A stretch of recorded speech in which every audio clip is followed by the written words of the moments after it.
Esango dizute animali batek bezala egingo duzula arraun.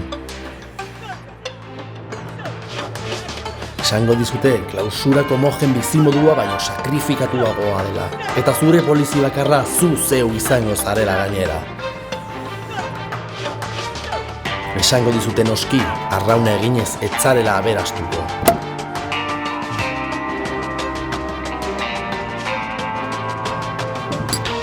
Guztiak lehorretik egindako hausnarketak.